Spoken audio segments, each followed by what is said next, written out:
আমি সকলোকে সমান দৃষ্টিৰে চাব পাৰিব লাগিব। কাৰণ আমাৰ দেহবিলাক পাৰ্থক্য আছে, দেহৰ পাৰ্থক্য, আত্মাৰ পাৰ্থক্য নাই। আমি সকলো একেটা মাছৰে কণী, আমি সকলো এক ঈশ্বৰৰে সন্তান, কোনো কাৰো পৰ নহয়, কোনো কাৰো আপোনো নহয়। গতিকে আমি আহি পেলাইনি এই ইহ সংসাৰলৈ আহি যদি ঈশ্বৰৰ সৃষ্টি বস্তুবিলাকক আমি হিংসা কৰিবলৈ লাগি যাওঁ, তেতিয়াহ'লে তেওঁক আৰু আমি জানো তেওঁৰ কৃপা জানো লাভ কৰিব পাৰিম? সেইকাৰণে ইয়াত কৈছে, হে মা, এনেধৰণৰ ভক্তি কৰিলে কিন্তু মোৰ মনত মানে বৰ বেছি এটা ভক্তি ভাৱটো উদয় নহ'ব। এতিয়া আমাৰ মানে কাহিনীবিলাক এনেকুৱা হয় যে কোনোবাই কিবা এটা কৰিলে আমি উত্তৰ দিবলৈ লাগি যাওঁ, উত্তৰ দিবলৈ গ'লেই আমি কৰ্মবন্ধত পৰিব লাগে। এই কথাটো কিন্তু জনাৰ প্ৰয়োজন আছে। এটা পুৰণা কাহিনী মনত পৰিছে। এটা সময় আছিলে যে এখন আশ্ৰমত এজন ঋষি আছিল, এজন সন্ত আছিল। তেওঁ মানে কি হ'ল, ৰাতিপুৱা পুৱাই মানে ব্ৰহ্মপুৱাতে উঠি সদায় স্নান কৰিবলৈ যায় নদীত, সৰোবৰত। তেতিয়া দিনততো সৰোবৰতে স্নান কৰে, আজিকালিৰ দৰেতো লেট্ৰিন বাথৰুম নাই। তেতিয়া তেওঁ গৈ পেলাইনি তাত কি কৰেগৈ, সুন্দৰকৈ স্নান কৰিব লোৱাৰ পিছত তেওঁ ভগৱন্তক জল দান কৰে। এদিন কি হ'ল, তেনেধৰণে জলদান কৰি থাকোঁতে কাষতে এজন ধুবি, ৰজাৰ ধুবি আছিলে। ৰজাৰ ধুবিয়ে গৈ তাত কাপোৰ ধুই আছে, আৰু এনেধৰণে জোৰে কাপোৰখিনি ধুই আছে যে মানে সেই ঋষিজনে ভগৱন্তক অৰ্পণ কৰি থকা জলত গৈ সেই লেতেৰা বস্তুবিলাক পৰিছেগৈ। এতিয়া ভগৱন্ত বৈকুণ্ঠৰ পৰা চাই আছে, বোলে এজনেতো বৰ অন্যায় কৰিছে। এইপিনে ৰজাৰ ধুবি, কাৰণ এতিয়া আপোনালোকে চাওক, ৰজাৰ লগত থকা পালি পহৰীয়াবিলাকৰ কিমান অহংকাৰ থাকে, হয়নে? হয়নে নহয় বাৰু? তেওঁ গাড়ী চলোৱা, আজি মুখ্যমন্ত্ৰীৰ লগত গাড়ী চলোৱা পালি পহৰীয়া কেইজনৰ কিমান অহংকাৰ থাকে, মই মুখ্যমন্ত্ৰী গাড়ী চলাওঁ। ঠিক তেনেকৈ ধৰণে সেই ধুবিজনৰো অভিমান আছিলে, মই ৰজাৰ কাপোৰ ধুওঁ। তেতিয়া কি হ'ল, সেই কাপোৰখিনি গৈ তাত পৰিলত ভগৱন্তই মানে খঙতে তেওঁ সুদৰ্শন চক্ৰক আদেশ কৰিলে যে সেই ধুবিটোৰ মানে ডিঙিটো কাটি আহিব লাগে। তেতিয়া সুদৰ্শন চক্ৰ ভগৱন্তৰ আশীৰ্বাদ পাই গ'ল।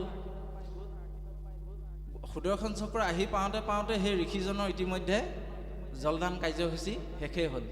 আৰু যেতিয়াই শেষ হ'ল, তেতিয়াই মানে ঋষিজনে কি কৰিলে, এই ধুবিজনলৈ চাই, কি হে দেখা নাই মই ইয়াত কি জলদান কৰি আছোঁ ভগৱন্তক? এনেকৈ কৰি ইমানেই মানে গালি গালাজ কৰিবলৈ আৰম্ভ কৰিলে, ইমানেই মানে কুচিত শব্দ ব্যৱহাৰ কৰিবলৈ আৰম্ভ কৰিলে, দুইজনে তাৰমানে তুমুল ৰণ লাগি আছে। ইতিমধ্যে সুদৰ্শন চক্ৰ গৈ দেখি পাইছেগৈ, দেখিছে দেখোন পূৰা দুইজনে দেখোন ধুমাধুম কাজিয়া কৰি আছে। চক্ৰ ৰৈ গ'ল তাতে, ঘূৰি আহিলে পুনৰ। ঘূৰি আহি পিনে ভগৱন্তই কৈছে, ডিঙি কটা হ'ল নে নহ'ল? মই যে ধুবিজনৰ ডিঙিটো কাটি আনিব দিছিলোঁ।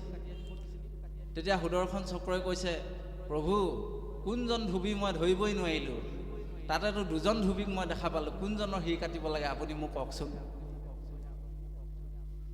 তেতিয়া ভগৱন্তই ভাবিছে, ধুবি চিনি নাপালা? বোলে মই চিনি নাপালোঁ।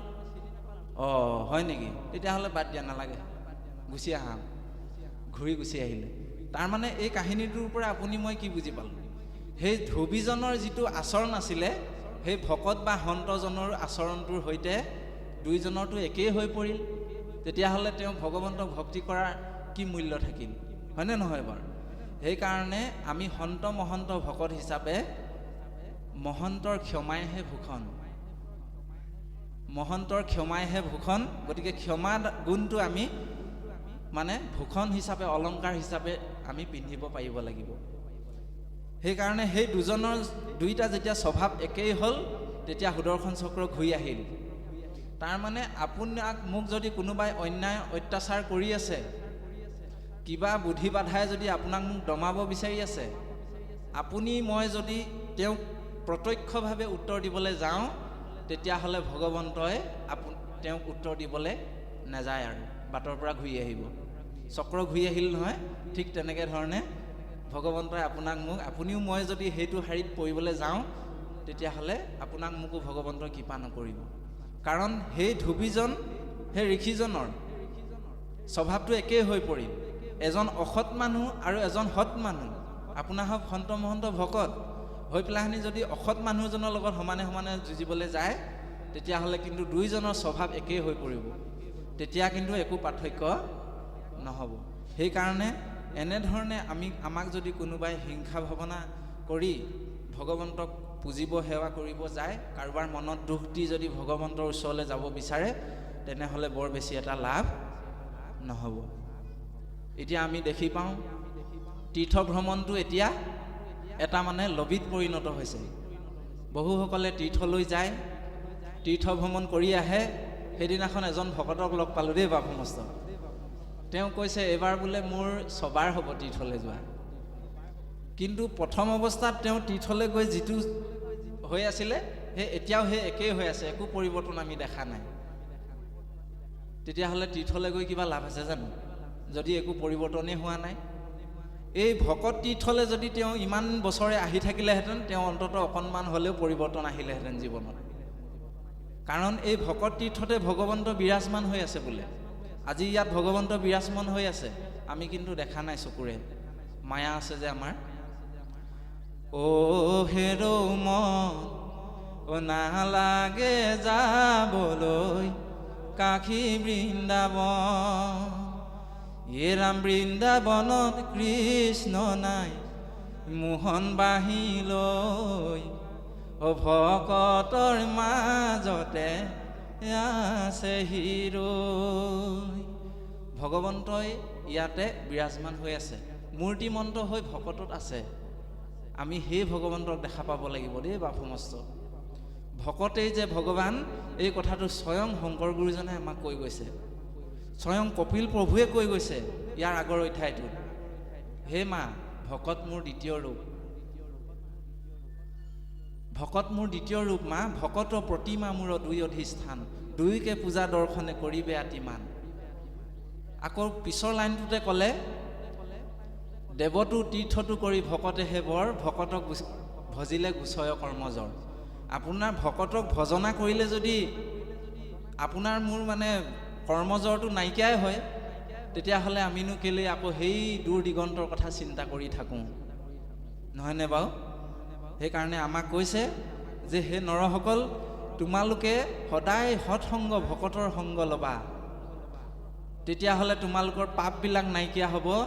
দৰ্শনে পৰশনে ভকত ইমানেই পবিত্ৰ বস্তু, অজড়িত থাকে মোৰ ভক্ত উদাৰ চৰিত্ৰ, কীট পতংগকো কৰে তেখনে পবিত্ৰ। এজন ভকতৰ উদাৰ মনোভাৱ, উদাৰ চৰিত্ৰ ভকত এজন য'ত থাকিব সেই ঠাই পবিত্ৰ হৈ থাকে বুলি কৈছে, নহয়নে বাৰু? পবিত্ৰ হৈ থাকে বুলি কৈছে। ভকতৰ ইমান মহিমা আছে।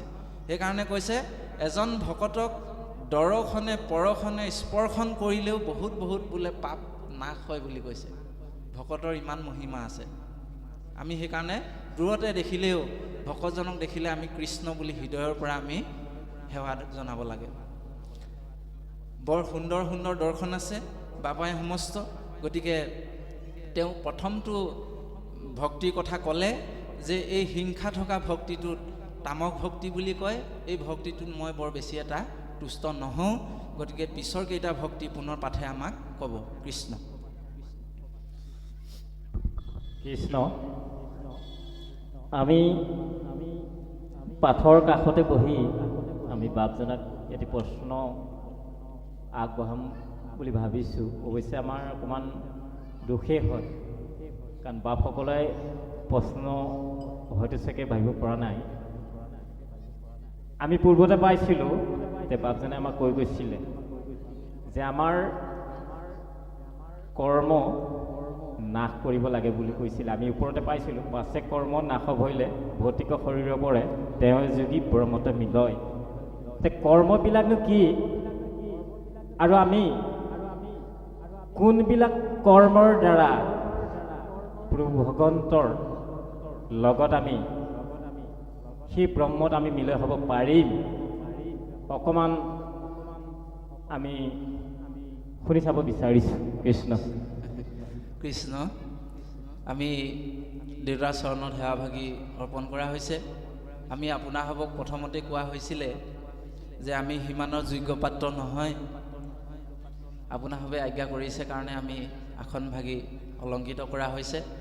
তথাপিতো তেখেতে ইয়াত আৰু এটি কথা আছে যে চিলনীৰ পাখিবিলাক বোলে ডাঙৰ ডাঙৰ আৰু ঘৰ চিৰিকাৰ পাখিবিলাক সৰু সৰু।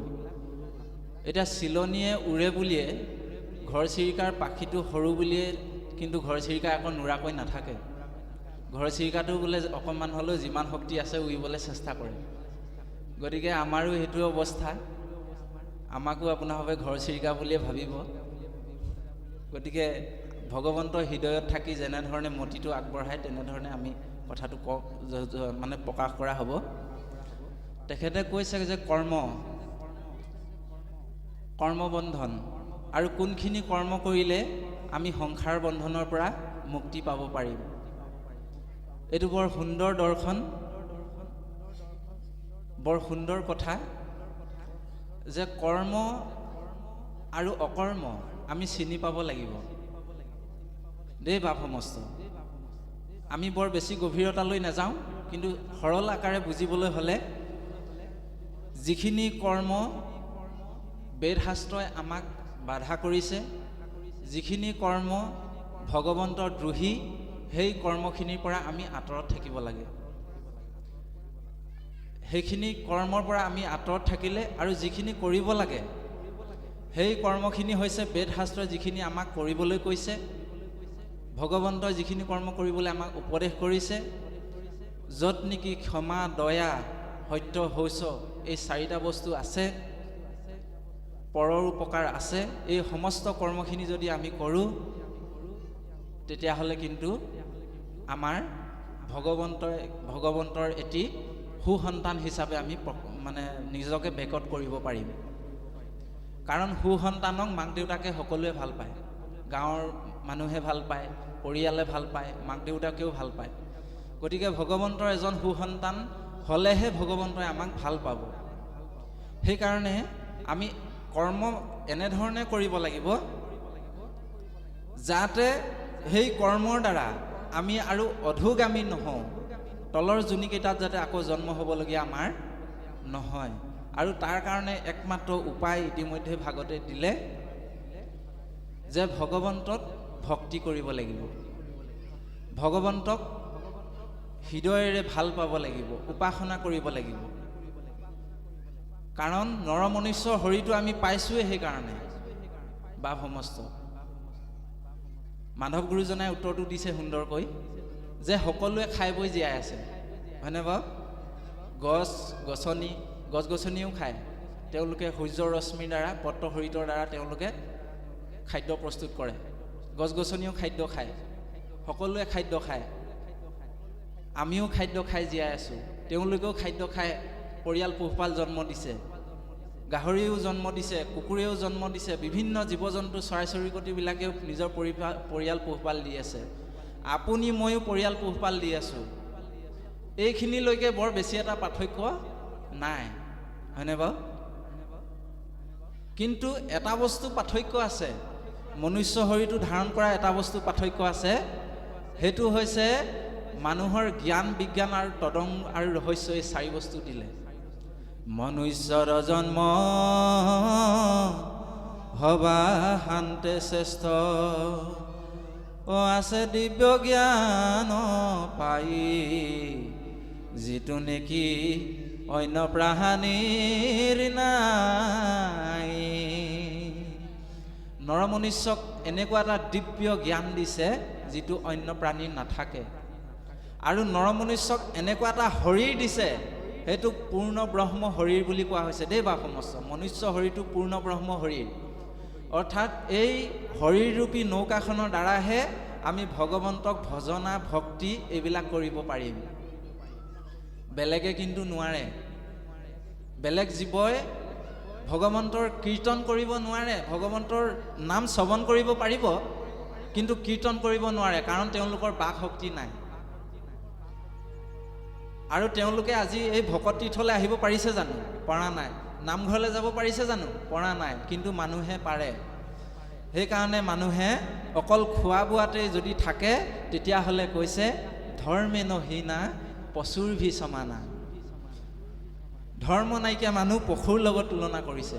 এটা বস্তু বোলে পাৰ্থক্য আছে, পুষ্যবিহীনা, নেগুৰডাল বোলে নাথাকে। তাৰ বাদ বাকী একো বোলে পাৰ্থক্য নাই, জীৱ জন্তু আৰু মনুষ্য। সেইকাৰণে মনুষ্য জীৱনটো সাৰ্থক কৰিবলৈ হ'লে গুৰুজনে আমাক সুন্দৰকৈ কৈছে, অ ত্ৰাহি গোপাল কৃপাল স্বামী,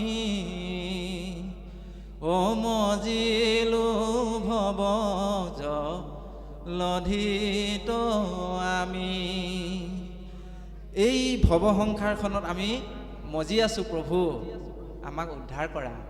এই ব্যৱস্থাটো আমাৰ হ'ব লাগিব, এই কৰ্মখিনি আমি কৰিব লাগিব। তেতিয়াহ'লে আমি এই কৰ্মবন্ধনৰ পৰা মুক্তি পাম। জন্ম মৃত্যুৰ যিটো চক্ৰ, এই চক্ৰটোৰ পৰা আমি মুক্তি পাম। নহ'লে এই সংসাৰখন, দুখালয় সংসাৰখনত ভ্ৰমণ কৰি থাকিব লাগিব। আজি তাৰিখত আপোনাৰ ভাৱে কোনোবাই ক'ব পাৰিব মই বোলে আটাইতকৈ সুখী? ক'ব পাৰিবনে?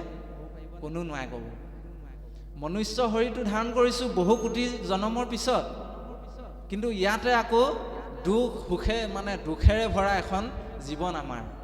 কোনেও বোলে ঊৰ্ধ্ববাহু কৰি ক'ব নোৱাৰে বোলে মোৰ আজি মই চবতকৈ সুখী হৈ আছোঁ আজি। নহয়, এইটো ভুল কথা, মিছা কথা। আপোনাৰ ভাৱে প্ৰত্যেকেই নিজক সুধি চাওক, প্ৰত্যেকেই উত্তৰটো পাবই যে মোৰ কি দুখ আছে। অকণমান হ'লেও হৃদয়ৰ কোনোবা এটা চুকত অকণমান হ'লেও দুখ আছেই আছে কাৰোবাৰ কাৰোবাৰ, হয়নে? আৰু তাত সেইটোৱেই আপোনাৰ মোৰতো চকু কাণ নাক জিভা ছাল সকলো আছে, কিছুসকলৰতো সেয়াও নাই, নহয়নে বাৰু? ভগৱন্তই ইমান কোটি জন্মৰ পিছত মনুষ্য শৰীৰটো দিলে, কিন্তু কিছুসকলৰ আকৌ সেই তাৰো মানে আধা আধা নাই। কাৰোবাৰ হাত এখন নাই, ভৰি এটা নাই, চকুৱে কোনোবাই নেদেখে, কোনোবাই কথাই ক'ব নোৱাৰে। চাওকচোন কিমান দুখালয় সংসাৰ। আৰু বেলেগ জীৱবিলাকলৈ যদি আমি চাওঁ, আজি কুকুৰটোক গৃহস্থই খাবলৈ দিলে পায়, নিদিলে নাপায়। কেনেকুৱা এটা দুৰ্বিষহ জীৱন চাওকচোন। মেকুৰীজনী গৃহস্থই খাবলৈ দিলে পায়, চিকাৰ কৰি খাবলৈ দিলে পালে খায়, নেপালে ভোকে লঘোণেই থাকে। চৰাই চিৰিকটিবিলাক চাওকচোন, ৰ'দে বৰষুণে তিতি বুৰি কেনেধৰণে থাকে। আমাৰ অকণমান ৰ'দটো টানকৈ দিলেই মানে ফেন লগাব লাগে, এচি লগাব লাগে, আমি থাকিবই নোৱাৰোঁ। কিন্তু সেইসকলে ৰ'দে বৰষুণে তিতি তিতি জীৱন অতিবাহিত কৰি আছে। তেতিয়াহ'লে এখন দুখৰ সংসাৰলৈ নহয় হে? সেইকাৰণে আমাক কৈছে যে জয় বিজয়ে কান্দিছিল। সেইকাৰণে বৈকুণ্ঠত যেতিয়া চাৰিসিদ্ধই অভিশাপ দিলে, বোলে তোমালোক অসুৰৰ দৰে কাম কৰিছা, অসুৰ যোনিত মৰ্ত্যত জন্ম ল'ব লাগিব। যেতিয়াই এই অভিশাপটো দি দিলে, তেতিয়া তেওঁলোকে কান্দিছিল, বহুত দুখ কৰিছিল তেওঁলোকে, আৰু তেওঁলোকৰ চৰণত ধৰি পৰি পৰি সেৱা কৰিছিল, হে সন্তসকল আমাৰ ভুল হৈ গ'ল, আমাক মাফ কৰি দিয়া। আমি মৰ্ত্যলৈ যাবলৈ ভয় কৰিছোঁ, মৰ্ত্যলৈ যাবলৈ আমি ভয় কৰিছোঁ, মৃত্যু লোকলৈ আমি যাবলৈ ভয় কৰিছোঁ, গতিকে তোমালোকে আমাক ক্ষমা কৰা। কেলে ভয় কৰিছিলে? তেতিয়া তেওঁলোকে এষাৰ কথা কৈছিল যে কি, মৃত্যু লোক হৈছে দুখালয় সংসাৰ, মৃত্যু লোকত বহুত দুখ কষ্ট ভুঞ্জিব লাগে। সেইকাৰণে এই দুখ কষ্ট ভুঞ্জাৰ ভয়ত এই জয় বিজয়ে বৈকুণ্ঠত তেওঁলোকৰ চৰণত পৰি প্ৰাৰ্থনা কৰিছিলে, মোক ক্ষমা কৰা, মই মৃত্যু লোকলৈ যাবলৈ যাতে মোক অভিশাপটো নিদিয়া, ক্ষমা কৰা। তাৰমানে ইয়াৰ পৰা আমি কি বুজি পাওঁ? সঁচাকৈয়ে মৃত্যু লোকত দুখ যান্তনাৰে ভৰা এখন সংসাৰ আছে। আমি সেইকাৰণে ভগৱন্তৰ চৰণত শৰণ লোৱাৰ বাদে আমাৰ আৰু দ্বিতীয় গত্যন্তৰ নাই। সেই দুখালয় সংসাৰৰ পৰা উদ্ধাৰ পাবলৈ হ'লে, কৰ্মবন্ধনৰ পৰা মুক্তি পাবলৈ হ'লে পুনৰ আমি শৰণ ল'ব লাগিব যাদৱ যদুনন্দ মাধৱ মধুসূদন ও তুমি নিত নিৰঞ্জন নাৰায়ণ তোমাত লৈলো শৰণ। প্ৰভু তোমাৰ চৰণতে আমি শৰণ লৈছোঁ। তোমাৰ দুখানি অভয় পৰচৰণ আমাৰ হৃদয়ৰ মাজে দিবা, এই প্ৰাৰ্থনাভাগ হ'ব লাগিব। তেতিয়াহে আমি কৰ্মবন্ধনৰ পৰা মুক্তি পাম বুলি আমি আশা কৰিছোঁ। গতিকে দেউতাৰ চৰণত সেৱা জনাইছোঁ। আমি যেনেধৰণে ভগৱন্তই মতি দিছে তেনেধৰণে আগবঢ়ালোঁ। কৃষ্ণ কৃষ্ণ।